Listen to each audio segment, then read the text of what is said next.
Hello everyone. आज हम अप्रैल महीने के 150 इम्पोर्टेंट क्वेश्चंस को डिस्कस करेंगे। Let's start. पहला क्वेश्चन है, भारत का नया चीफ ऑफ डिफेंस स्टाफ किसे नियुक्त किया गया है? वेरी इम्पोर्टेंट क्वेश्चंस है, ये बहुत ही महत्वपूर्ण सवाल है। करेक्ट आंसर है एन.एस. राजा सुब्रमणी। एन.एस. राजा सुब्रमणी। पहले सीडीएस कौन थे? बिपिन रावत। ठीक है, ध्यान में रखो इस बात को। और यह जो है अनाउंस किया गया था, ये नया पोस्ट बनाया गया था नरेंद्र मोदी के द्वारा। और सीडीएस का क्या काम होता है? तो इंडियन आर्मी, इंडियन नेवी और इंडियन एयरफोर्स में समन्वय बनाना, कि जब कोई वॉर हो रहा है और तीनों का कोऑर्डिनेशन करना है, आर्मी का, नेवी का और एयरफोर्स का, तो ये प्रॉपर कोऑर्डिनेशन ये इनके लिए बनाया गया है। इसका सबसे पहला जो महसूस हुआ था, सीडीएस का जो महसूस हुआ था सबसे पहले जब कारगिल वॉर हो रहा था, उस समय इसे महसूस किया गया था कि एक ऐसा पोस्ट होना चाहिए जो इंडियन आर्मी, इंडियन नेवी और इंडियन एयरफोर्स तीनों को कोऑर्डिनेट करे। नीति आयोग के उपाध्यक्ष, vice chairman of NITI Aayog किसे नियुक्त किया गया है? यह है अशोक कुमार लहरी। मोदी गवर्नमेंट में ये पर्सन बहुत ही इम्पोर्टेंट है, अशोक कुमार लहरी। ये बहुत सारे हमारे जो मेन पोस्ट है उस पर यह रह चुका है बंदा। ठीक है। नीति आयोग का फुल फॉर्म क्या है? National institute for transforming India. कब गठन हुआ है? 1 जनवरी 2015 को। किसे रिप्लेस किया है? तो प्लानिंग कमीशन को रिप्लेस किया गया है। हेडक्वार्टर न्यू दिल्ली में। और इम्पोर्टेंट बात यह है कि किस मंत्रालय के अंदर आता है? प्लानिंग, मिनिस्ट्री ऑफ प्लानिंग के अंदर आता है। आपको ये बताना है कि NITI Aayog and planning commission में क्या अंतर है। दोनों कमेंट में कौन सा टॉप टू बॉटम अप्रोच है और कौन बॉटम टू टॉप अप्रोच है। नेक्स्ट, नीति आयोग में सबसे देखो एक चेयरमैन होता है। चेयरमैन जो हमारा प्राइम मिनिस्टर है इंडिया का वो होगा। एक वाइस चेयरमैन जो अभी अशोक लहरी को बनाया गया है। एक्स ऑफिशियो मेंबर, मतलब कुछ मंत्रालय हैं जिसके मिनिस्टर बनते ही आप इसके मेंबर बन जाएंगे। इसके बाद सीईओ है ताकि पूरे काम को देख रेख करें। Full time member, special invitee जो किसी भी चीज़ में एक बहुत ही डाइवर्स नॉलेज रखता है, स्पेशलाइज्ड जिसे कहते हैं, वो है। रीजनल काउंसिल भी है और गवर्निंग काउंसिल है, ये दोनों मेंशन कर सकते हो कहीं भी अगर कुछ लिखने को आए। गवर्निंग काउंसिल में चीफ मिनिस्टर और लेफ्टिनेंट गवर्नर रहेगा। रीजनल काउंसिल में भी चीफ मिनिस्टर और लेफ्टिनेंट गवर्नर रहेगा और चेयर करेगा प्राइम मिनिस्टर और हिज नॉमिनी। याद रखना, ये चेयरमैन, इसका जो नीति आयोग का चेयरमैन प्राइम मिनिस्टर होता है, ध्यान रखना है। और ऐसे में ये दो तीन चीज़ मेंशन किया जाता है। Atal innovation mission, aspirational district programme, sustainable development goal, India index. अगर रिसेंट इनिशिएटिव और डेवलपमेंट का बात करेंगे जब नीति आयोग का हो, तो आप ये 3 चीज़ों को मेंशन कर सकते हैं। ऐसे में अच्छे मार्क्स मिलेंगे आपको। Professor MS. स्वामीनाथन अवार्ड 2026 किसे दिया गया है? याद रखेंगे, ये है चेरू कुमाली श्रीनिवास राव को दिया गया है। ठीक है। अब एम.एस. स्वामीनाथन के बारे में जानते हैं। इनका बहुत बड़ा योगदान है ग्रीन रिवॉल्यूशन में इंडिया में। इन्हें भारत रत्न दिया गया है 2024 में। 2-3 बातें याद रखो, इस बात को ध्यान में। Laureus sportsman of the year award 2026। इस अवार्ड, सबसे पहले तो ये जानो, इसको ऑस्कर ऑफ स्पोर्ट्स भी कहा जाता है, इतना याद रखो। लॉरियस स्पोर्ट्समैन, और ये टेनिस से रिलेटेड है। ठीक है, देखो ये टेनिस से रिलेटेड, इसको ध्यान रखना। ठीक है, ये किसे किसे दिया गया है? देखो सबसे पहले स्पोर्ट्समैन में किसे दिया गया? कार्लोस अल्कराज को दिया गया है। ये स्पेन के खिलाड़ी हैं, टेनिस प्लेयर। स्पोर्ट्स वुमेन में क्या दिया गया? अरीना सवालंका को दिया गया। ये बेलारूस की है, ध्यान रखिए। कार्लोस अल्कराज और अरीना सवालंका को दिया गया है, ये दोनों याद रखो। स्पोर्ट्समैन ऑफ द ईयर 2026 में। लाइफ टाइम अचीवमेंट अवार्ड किसे दिया गया है? ये है नादिया कोमानेसी को, जिम्नास्ट से। ठीक है। Nuclear powered ballistic missile submarine, India का तीसरा nuclear powered ballistic missile submarine तीसरा जो है कौन सा है? तो करेक्ट आंसर है अरिधामान।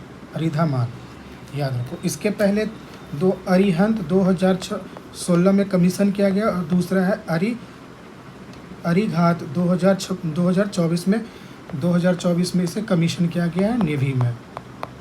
ये याद रखो, ये सब बड़े बड़े डेवलपमेंट हैं हमारे।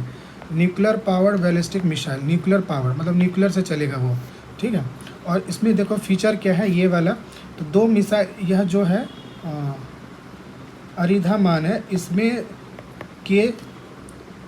K-15 और K-4 ये दो मिसाइल हम यहाँ से लॉन्च कर सकते हैं। दोनों का मारक क्षमता कितना है? K-15 जिसे सगारिका भी कहा जाता है 700 किलोमीटर रेंज है। K-4 कलाम 4 जिसकी मारक क्षमता है 3500। ये दोनों मिसाइल हम इस सबमरीन से लॉन्च कर सकते हैं। एडवांस टाइप वेसल है, ये देखो एडवांस टाइप। इसके सारे नाम याद रखना है।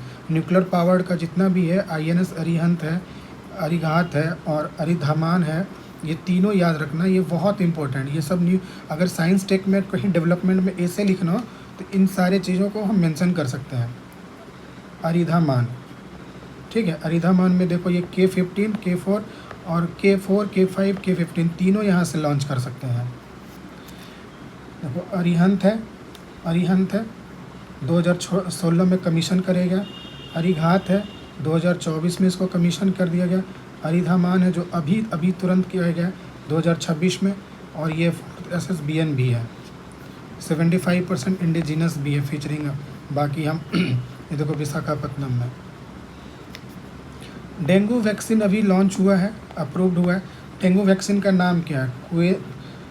क्यूदेंगा है डेंगू वैक्सीन का, इसे ध्यान में रखें। क्यूदेंगा का दूसरा नाम TAK-003 भी है। डेंगू के बारे में बेसिक इन्फॉर्मेशन, यह एक वायरल डिजीज़ है। किससे होता है? तो एंडीज एजिप्टो मॉस्क्यूटो से होता है। सिम्टम्स क्या हो सकता है? फीवर होगा, हेडेक होगा, मसल पेन भी होगा, ध्यान रखना है। इसको याद रखो, ये नया है, फर्स्ट है, तो आने का चांस है क्वेश्चन में। डेंगू वैक्सीन का जो है उसका नाम क्या है? क्यूदेंगा। ओपेक और ओपेक प्लस, इससे कौन सी कंट्री छोड़ा है? किसने छोड़ा है? कौन सी कंट्री ने इसे छोड़ा है? तो करेक्ट आंसर है UAE, ठीक है। ओपेक में देखो, ओपेक का क्या full form? Organization of petroleum and exporting country. गठन कब हुआ था? 1960 ईस्वी में। हेडक्वार्टर कहाँ है? वियना, ऑस्ट्रिया में, ठीक है। अभी करंट मेंबर देखो कितना बचा हुआ? 11 मेंबर बचा हुआ UAE एग्जिट के बाद। ओपेक प्लस में मतलब एक्स्ट्रा कौन कौन सा था? Extension of OPEC founded in 2016, ये है 1960 में और ये 2016 में। इसमें मेंबर है टोटल 21। टोटल मेंबर देखो 11 ओपेक का और 10 एक्स्ट्रा जो आया था नॉन ओपेक कंट्रीज़ में, ठीक है। ओपेक मेंबर जो है जो ओपेक का मेंबर है, मतलब ये 11 कंट्री जो है, ये 78% ऑफ वर्ल्ड्स ऑयल रिजर्व इसके पास है। बहुत लार्ज ये है, बहुत लार्ज संख्या है ये 78%। ओपेक में देखो ये जो UAE है, UAE बाहर हुआ है, ये UAE बाहर हुआ है, ध्यान रखना है इसको। देखो ओपेक का बेसिक इन्फॉर्मेशन यहाँ से ले सकते हो, ठीक है। इसमें लिखा हुआ है, सारा चीज़ें आप पढ़ सकते हैं। खेलो इंडिया ट्राइबल गेम 2026, खेलो इंडिया ट्राइबल गेम 2026 का विजेता कौन है? Overall champion. अब देखो ओवरऑल से आप क्या समझते हैं? ओवरऑल से जो है कि जो गोल्ड सबसे ज़्यादा जीतता है मैक्सिमम, उसे फर्स्ट पोजीशन पे रखता है।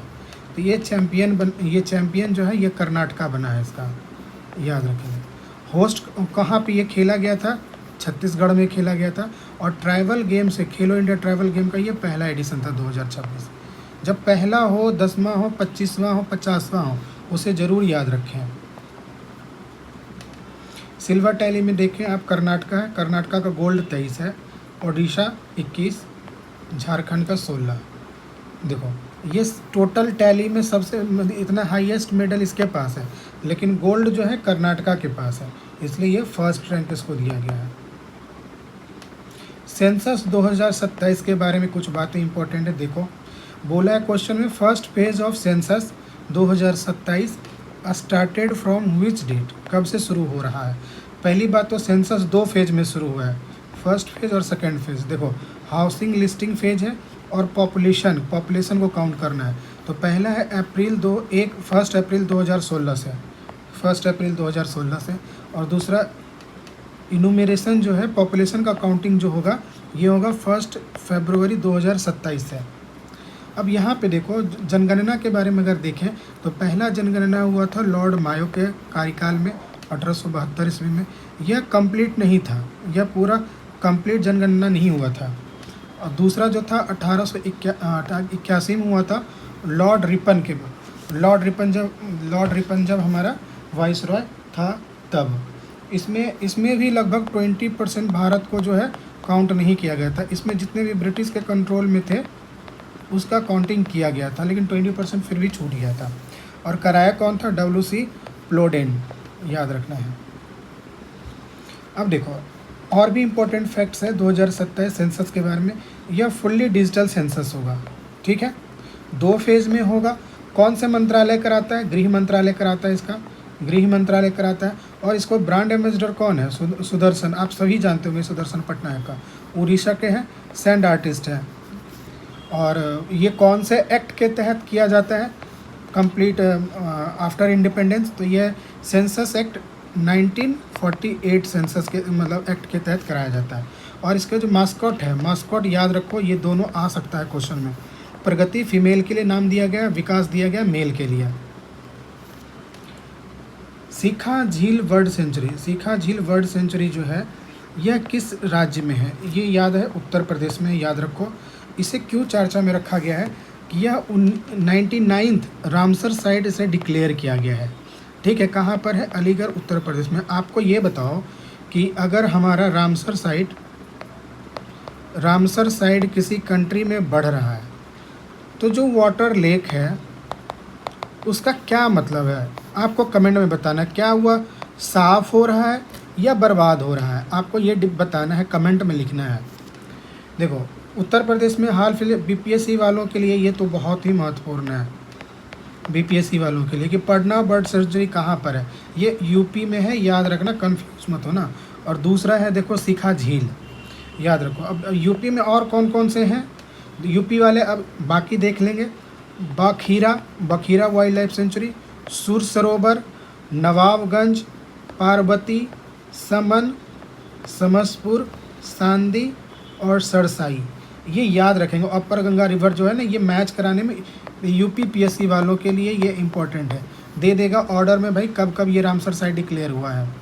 देखो अब ये जो वेटलैंड है, ये वेटलैंड को डिक्लेयर कौन करता है? Ramsar convention. रामसर कन्वेंशन कहाँ पर हुआ था? ये ईरान में हुआ था। रामसर एक जगह का नाम है, 1971 में। और ये कब से काम करना शुरू किया था? केम इनटू फोर्स कब है? 1975 में। अब बताओ 1975 में भारत का कौन सा स्टेट भारत में इंक्लूड किया गया था? कमेंट में बताओ, ठीक है। मैक्सिमम रामसर साइट कहाँ पर है? तमिलनाडु में 20 साइट्स है। यूपी में कितने हैं? यूपी में 12 है, याद रखो। यूपी और तमिलनाडु में कितने हैं? 20, ठीक है। सेकंड याद रखना, ये थोड़ा ऑर्डर जरूर याद रखें कोई भी चीज़ का। 24th chief minister of Bihar कौन बना है? सम्राट चौधरी, याद रखो। ये फर्स्ट BJP लीडर है जो बिहार के CM बने हैं। नीतीश कुमार को हटा दिया गया और राज्यसभा का मेंबर बना दिया गया है। आर्टिकल 163 क्या कहता है? कि हर राज्य का एक चीफ मिनिस्टर होगा और साथ में काउंसिल ऑफ मिनिस्टर भी होगा।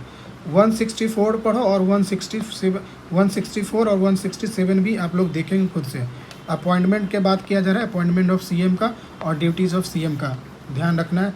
163, 164, 167 ये है सम्राट चौधरी, ध्यान रखेंगे। बिहार का जो गवर्नर है नया न्यूली अपॉइंटेड है सैयद अता हसनैन, ये याद रखेंगे। बिहार का टोटल जो है विधानसभा सीट है 243, लोकसभा सीट 40, राज्यसभा सीट 16। और ये जो गठन कब हुआ था? गठन है 1912 ईस्वी में। स्टेट फॉर्मेशन में ये याद रखेंगे कि कौन कौन सा राज्य कब पहले, एक क्वेश्चन वहाँ से भी पूछता है BPSC। Who was appointed as brand ambassador for census 2027? 2027 का ब्रांड एम्बेसडर किसे नियुक्त किया गया है? तो सुदर्शन पटनायक को। ये याद मैं पीछे बता चुका हूँ, सैंड आर्टिस्ट है, और इसके मास्कट जरूर ध्यान में रखो, ठीक है। प्रगति है और विकास है, Sudarshan Patnaik. Artemis 2 mission has been launched by which space agency? ये नासा का स्पेस एजेंसी है, याद रखो। और यह क्या काम किया था, पहले इसमें देखो इसका बेसिक फीचर, ठीक है। यह 1 अप्रैल 2026 को लॉन्च किया गया है, और जो स्पेस क्राफ्ट यूज़ किया गया था, आप ये भी याद रखो कि ओरियन स्पेस क्राफ्ट से ये गया था बाहर। इसमें टोटल 4 एस्ट्रोनॉट यूज़ किया गया था, जिसमें से 3 मेल मेंबर थे और 1 फीमेल थी, ठीक है, याद रखो। और जो नाम सबका देखो, Reid Wiseman, Victor Glover, Christina Koch, ये फीमेल है, और जेरेमी हंसेन। अब ये जो देखो, ये जो मिशन था, इस मिशन का काम क्या था कि यहाँ यूएसए के पूर्वी भाग से यह स्पेसक्राफ्ट उड़ा ओरियन, और यहाँ से रोटेट करता हुआ ये चंद्रमा का चक्कर लगाएगा, और चंद्रमा के बारे में जांच करेगा कि क्या यहाँ पे लैंडिंग सही है, यहाँ का क्या है, मतलब चंद्रमा की ये चारों तरफ चक्कर लगा के वापस यूएसए के वेस्टर्न भाग में आके यहाँ पे लैंड कर जाएगा। प्रोटोटाइप, इंडिया का पहला prototype fast breeder reactor, first prototype breeder reactor जो है लोकेटेड किस राज्य में है, आपको ये बताना है। फास्ट ब्रीडर, स्लो नहीं है, फास्ट ब्रीडर है। ये तमिलनाडु का जो न्यूक्लियर रिएक्टर वहाँ पर है कलपक्कम में, वहाँ पर है ये, इसको लगाया गया है, ध्यान रखना। और यहाँ पे देखो इसमें क्या होगा, ये जो न्यूक्लियर रिएक्टर है यूज़ करेगा fast neutron to generate more nuclear fuels, ठीक है, याद रखो। यहाँ पे मैंने बेसिक टैग लगा दिया गया। एडवांस फ्यूज़न होगा इसमें, एडवांस फ्यूजन होगा, इस फ्यूल का एफिशिएंसी बढ़ जाएगा। ये जो फास्ट ब्रीडर रिएक्टर है, इसके लगाने से ये देखो फ्यूल की इफ़िशियंसी बढ़ जाएगा, न्यूक्लियर वेस्ट कम हो जाएगा। न्यूक्लियर फ्यूजन पे ये है टेक्नोलॉजी, याद रखेंगे। फास्ट न्यूट्रॉन को यूज़ करेगा, ये आप इसके बारे में पढ़ेंगे बेसिक जानकारी। CAPF एक्ट 2026, ये बहुत ही चर्चा में अभी रहा है, ठीक है। What percentage of director general DG post are reserve for IPS? मतलब कहा गया है कि जो DG बनेंगे उसमें IPS जो ऑफिसर्स हैं, जो UPSC से आते हैं, UPSC से, उसके लिए कितना पोस्ट रिजर्व किया गया DG पोस्ट के लिए? तो यह कंप्लीट 100% है, 100%। देखो ये जो है ना DG 100% IPS, मतलब टोटल IPS ही बनेगा। ये देखो सोचने वाली बात है कि अलग अलग हमारा फोर्सेस हैं, BSF है, CRPF है, CSF है, ITBP है, SSB है, क्या इनके ऑफिसर्स नहीं है जो सिर्फ IPS के लोगों को ही DG के पोस्ट पे बैठाया जाएगा? हाँ, याद रखो 100% है, लेकिन आप सोचेंगे इस पे ज़रूर कि जो CAPF जो नया एक्ट आया है उसके तहत IPS ऑफिसर का रिजर्वेशन जो है टॉप लीडरशिप में डाल दिया गया 100% DG पोस्ट के लिए। Which ministry launched the Vishwasutra webs of India for world? ये बताओ विश्वसूत्र है क्या? ये पहले कुछ नहीं करेगा, ये हैंडलूम से रिलेटेड है, और हैंडलूम ऐसा बनाओ जो वर्ल्ड में बिक सके, ध्यान रखना का। और डेवलप कौन किया है? National institute of fashion technology, किस मंत्रालय के अंदर? मिनिस्ट्री ऑफ टेक्सटाइल के अंदर। ये कपड़ा से रिलेटेड है, कपड़ा से संबंधित है, मिनिस्ट्री ऑफ टेक्सटाइल यूज़ किया है ये विश्वसूत्र इनिशिएटिव, याद रखना ये इनिशिएटिव। आरोग्य वन इनिशिएटिव, ये भी एक इनिशिएटिव है। क्या करेगा ये करेगा, प्लांट करेगा मेडिसिनल जो ट्री है उसको नेशनल हाईवे के बगल बगल में लगाएगा। इसका मंत्रालय NHAI, national highway authority of India का है। नीम का पेड़ लगेगा, आंवला, इमली, जामुन, लेमन, इसका जो पेड़ है रोड के साइड लगाएंगे, दोनों साइड। बुक है टाइड्स ऑफ टाइम का जो है, टाइम का टाइड्स, अब बताएंगे टाइड्स होता क्या, आप लोग सभी बताएंगे। टाइड्स ऑफ टाइम का जो बुक है, इसके ऑथर कौन है? सुधा मूर्ति है, ये बहुत ही चर्चित महिला है भारत की, इंफोसिस के जो फाउंडर हैं उनके वाइफ हैं ये। उचराल न्याम ओसोर, उचराल न्याम ओसोर प्राइम मिनिस्टर बना है किस कंट्री का? तो ये देखो, ये है हमारा म्यांमार का बना है, नहीं सॉरी, ये है मंगोलिया, चाइना, एक साइड चाइना है और एक साइड रसिया, इसके बीच में ये कंट्री है जिसका कैपिटल है उलान बटोर। यहीं का प्राइम मिनिस्टर बना है ये उचराल न्याम ओसोर, मंगोलिया का। मिन ओंग एच लांग प्रेसिडेंट बना है किस कंट्री का? ये देखो, ये है म्यांमार का प्रेसिडेंट बना है, ठीक है। नैपीदॉ इसका कैपिटल है। आपको बताना है कि भारत के किस राजा को यहाँ पे दफनाया गया था म्यांमार में, और इंडिया से कब अलग किया गया था म्यांमार को, ये सन भी आपको बताना है किस ईस्वी में। Jan Vishwas amendment bill 2026 is related to what? किस चीज़ से संबंधित है जन विश्वास? यह है डीक्रिमिनलाइजेशन ऑफ माइनर ऑफेंसेस। छोटे मोटे कामों के लिए उस पर क्रिमिनल केसेस मत लगाओ, डीक्रिमिनलाइज कर दिया गया। एक्चुअली में बात यही है, इसका ये एम ध्यान में रखो, डीक्रिमिनलाइज किया गया minor offences. Removing criminal punishment jail for the small and minor violation, छोटे मोटे घटना के लिए जो है ना डीक्रिमिनलाइज किया गया है, ठीक। Malvan belongs to which type of vessel? सबसे पहले देखो, ये तो नेवी से संबंधित है, मतलब ये जो मलवान है, मलवान एक जहाज है, ये बताओ किस टाइप का वेसल है? ASW सैलो वाटरक्राफ्ट है। इंडिया का दूसरा है, टोटल 8 बनना था तो 8 में से दूसरा ये बना है anti submarine warfare shallow watercraft, ध्यान रखूँगा। और बनाया कौन है? कोचिन शिपयार्ड, इंडियन नेवी के लिए। फर्स्ट था INS माहे बताओ कौन सा यूनियन टेरिटरी का पार्ट है? यूटी का। INS संशोधक से आप क्या समझते हैं, पहले ये बताएं। INS Sanshodhak belongs to which type project? संशोध करना का ये क्या करेगा? सर्वे करेगा, किस में? पानी से रिलेटेड, ठीक है। आपको देखो, कोई होता है फास्ट मूवर होता है, हर किसी का अलग अलग होता है। यही संशोधक का क्या? सर्वे करना काम है। देखो, हाइड्रोग्राफिक सर्वे करेगा, यहाँ रखना संशोधक, ठीक है। इंडियन नेवी को डिलीवर्ड किया गया, सर्वे वेसल है। INS दूनागिरी बिलोंग्स टू विच? सबसे पहले अगर कोई बच्चा दिमाग में रख रहा है तो प्रोजेक्ट 17A तो ज़रूर ही याद रखो, ठीक है, क्योंकि ये बहुत बड़ा डेवलपमेंट है इंडियन नेवी में, ठीक है। और इसके तहत 7 एडवांस जो है हमारा शिप को बनाया जा रहा है। 7 का नाम याद रखो, नीलगिरी, उदयगिरी, हिमगिरी, तारागिरी, उसके बाद दूनागिरी, विंध्यगिरी, महेंद्रगिरी। सबसे पहले ये तो पर्वत के नाम है। भारत में आप बताएंगे कि ये कहाँ किस राज्य में लोकेटेड है। सारे ये 7 जो मैंने बताए हैं, बताओ कि भारत में किस राज्य में ये लोकेटेड है, ठीक है। और इंडियन नेवी को ये डिलीवर किया गया और इसके कहाँ डिप्लॉय किया गया? कोलकाता में। किसने बनाया? Garden research ship builder and engineers ने। ये देखो, प्रोजेक्ट 17A आप इसे ऐसे में ज़रूर मेंशन कर सकते हैं।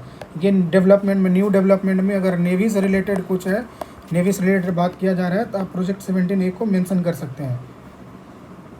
देखो, ये 7 शिप जो हैं, जो 7 शिप है, ये माउंटेन रेंजेस के नाम पे लिखा। नीलगिरी कहाँ पे है? तमिलनाडु। उदयगिरी बताओ कहाँ पे? ऐसे तो ये आंध्रा है, आप बताएंगे, कंफर्म करेंगे कि कहाँ पर है। हिमगिरी तो ये हिमालय से है, ये हिमालय को बता रहा है। तारागिरी, धूनागिरी, विंध्यगिरी ये MP गुजरात, महेंद्रगिरी उड़ीसा में है। तारागिरी और दूनागिरी ये दोनों उत्तराखंड में है, याद रखेंगे, इसको ध्यान रखो, ये सारे पर्वत के नेम हैं। Insolvency and bankruptcy code original enacted in which year? शुरुआत में किस साल में इसे लाया गया था? तो ये 2016 में लाया गया था। आप ये बताओ, इंसॉल्वेंसी मतलब क्या होता है और बैंकरप्सी मतलब क्या होता है? देखो, और इसके जो किसके रिकमेंडेशन पे ये लाया गया था? TK विश्वनाथ। बस आपको ये ध्यान में रखना है कि इंसॉल्वेंसी एंड बैंकरप्सी कोड जो है TK विश्वनाथ के रिकमेंडेशन पे लाया गया था यह कोड, ठीक है। और इसको रेगुलेट कौन करता है? Insolvency and bankruptcy board of India. मान लो कोई कंपनी है, उसके पास पैसा देने के लायक ही नहीं है, तो क्या करना है आपको? उस पैसे को उसका नीलामी करना या क्या करना? यही है इंसॉल्वेंसी एंड बैंकरप्सी, ठीक है। India's comprehensive law governs debt, मतलब कर्जा। रिजोल्यूशन बिजनेस रीस्ट्रक्चरिंग है, ठीक है। अब मान लो कोई कंपनी है और उसको लोन दिया और लोन नहीं पे कर पा रहा है, तब क्या करना है आपको, यही ध्यान में रखना, क्या उसके जो जितने भी इक्विपमेंट्स हैं, जो भी चीज़ें हैं, कैपिटल्स है, उसको बेच दो, या उसे पैसे उसको बेचना है, या उसे दोबारा लोन देकर रिवाइव करना है। यही है हमारा, इसका मतलब यही है, या तो लोन दिया, वो लोन वापस करने के लायक नहीं है, तो आपको अब उसके कैपिटल को बेचना है या लोन देकर वापस रिवाइव करना है। यही इस कोड का पूरा मतलब है। Which space agency launched PACE mission to study oceans and atmosphere. सबसे पहली बात तो याद रखो कि पेस मिशन क्या करेगा, ओशन और एटमॉस्फेयर से संबंधित है। यही पहला क्वेश्चन तो यही बना गया है। और इसको लॉन्च कौन किया है, तो इसको लॉन्च किया है नासा। और यह किसे डिटेक्ट करेगा, ये जो पेस मिशन है, यह एक सेटेलाइट है, यह satellite nitrogen dioxide, air pollutant जो होते हैं बाकी, उसको ये डिटेक्ट करेगा। जैसे प्लैंकटन है, एरोसोल है, क्लाउड है, ओशन इकोसिस्टम है, ये सारे को डिटेक्ट करेगा। और यह डिटेक्ट करने से क्या पता चलेगा, एयर पोल्यूशन के बारे में पता चल सकता है कि कहाँ पे पॉल्यूटेंट ज़्यादा है, कहीं पे कम है, ठीक है। पीएम विश्वकर्मा स्कीम जो है कब लॉन्च किया गया था, 2023 में। अब देखो याद रखो कि अब यहाँ पे क्वेश्चन आ सकता है, ये किस टाइप का स्कीम है, तो सेंट्रल सेक्टर स्कीम है। आप इसमें बताओ, सेंट्रल सेक्टर स्कीम है तो भारत सरकार जो है कितना पैसा पे करेगा, 100% पे करेगा या लेस देन 100% पे करेगा, ठीक है। और इस किससे संबंधित है, तो ट्रेडिशनल आर्टिसन जो है ना और क्राफ्ट्समैन, उससे संबंधित है। ध्यान में रखो, इस बात को ध्यान में रखो। Which bank become India's largest urban cooperative bank. Urban cooperative bank है इंडिया के 25 से 26 के बीच में कौन सा बैंक है जो लार्जेस्ट अर्बन कोऑपरेटिव बैंक बना है, ये सारस्वत कोऑपरेटिव बैंक है, ठीक है। हेडक्वार्टर है मुंबई में, सारस्वत। ग्रीन नोबेल प्राइज़, ये बहुत ही चर्चा में है, ग्रीन नोबेल प्राइज़, ठीक है। ग्रीन नोबेल प्राइज़ का गठन सबसे पहले बताओ कब हुआ है, तो 1989 में।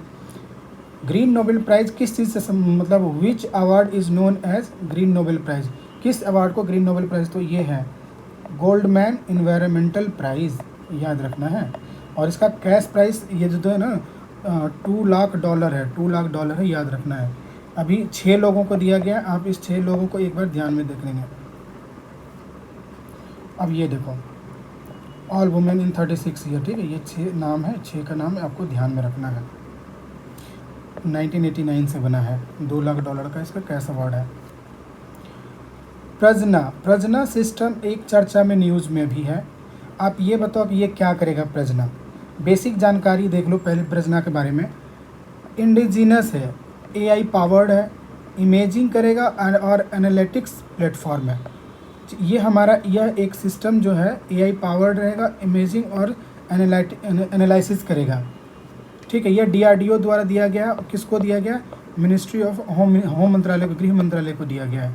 इंटरनल सिक्योरिटी इस पर बूस्ट होगा।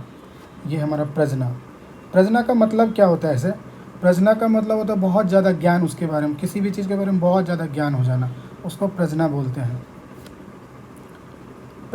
क्या है, पेट्रोलिफ कंजर्वेशन पार्क जो है कहाँ पे बनाया गया है, अभी हाल फिलहाल में, इंडिया का पहला पेट्रोलिफ कंजर्वेशन पार्क। दूसरा नाम इसको देखो, एंशिएंट रॉक कार्विंग, मतलब जो हमारा रॉक, ये देखो हमारा रॉक है, इस रॉक पे जो आप कार्विंग करते हैं, तो इस तरह को बचाने के लिए, कंजर्वेशन देखो इसमें छिपा हुआ है, इसको बचाने के लिए जो पार्क है वह कहाँ पे बनाया गया, ये लद्दाख में बनाया गया। लद्दाख का देखो LG कौन है, लेफ्टिनेंट गवर्नर विनय कुमार सक्सेना, हाल फिलहाल में अपॉइंट हुआ है, ठीक है। और यहाँ पे कार्विंग किया हुआ था, इसको बचाना है, कंजर्व करना है। वाटर न्यूट्रल रेलवे डिपो जो है इंडिया का पहला, कहाँ पर बना है, तो ये है कनकरिया रेलवे डिपो। न्यूट्रल का मतलब क्या होता है, यहाँ पे देखो मैं बताता हूँ। जो मतलब मान लो कि 100 लीटर का पानी है, तो जो इसमें मान लो 50 लीटर, 100 टोटल 100 लीटर का रिक्वायरमेंट है, और 50 फ्रेश वाटर का बात कर रहे हैं, जिसमें 50 लीटर गंदे हो गए, तो इसको क्या करेगा ना, इसको दोबारा साफ़ करेगा और इसके फिर से यूज़ मिलेगा। यही है वाटर डिपो न्यूट्रल। यहाँ पे है देखो लिखा हुआ, Kankaria coaching depot in Ahmedabad Gujarat, India first railway depot to achieve water neutrality through the treatment and reuse of the waste water generated during the routine railway coach cleaning and maintenance. PM Mudra Yojana कब launch किया गया था? 2015 में। मुद्रा योजना में देखो पहले तो 3 था, अब 4 कर दिया गया। पहले शिशु, किशोर, तरुण और तरुण प्लस। इसमें आपको 50,000 तक लोन मिलेगा, 50,000 से 5 लाख तक का, 5 लाख से 10 लाख और 10 लाख से 20 लाख तक। याद रखो, पीएम मुद्रा योजना 2015 में लॉन्च किया गया। इसमें 4 टाइप का लोन दिया जाता है, आप किसी से अवेल कर सकते हैं। Which country become India's top trading partner 2025 से 26 के बीच में? ट्रेडिंग सबसे ज़्यादा ट्रेडिंग किसके साथ हुआ है? चाइना के साथ। दूसरे नंबर पे कौन है? यूएसए। तो लार्जेस्ट कौन हो गया? चाइना। ट्रेड वॉल्यूम आपको देखना है तो देख सकते हैं, ये 19 बिलियन का है। How many medal did India win at Asian wrestling champion? 17। ध्यान रखो, ये टोटल याद रख लो बस कि 17। कहाँ पर हुआ था? किर्गिस्तान में हुआ था। इंडिया जो है ना 17 मेडल जीता है। ये इंडियन रेसलिंग कुश्ती मतलब हो जाए एशियन कुश्ती चैंपियन में भारत 17 मेडल जीता है। एक्सरसाइज 10 तिलिंग 26 2026। 10 तिलिंग 2026।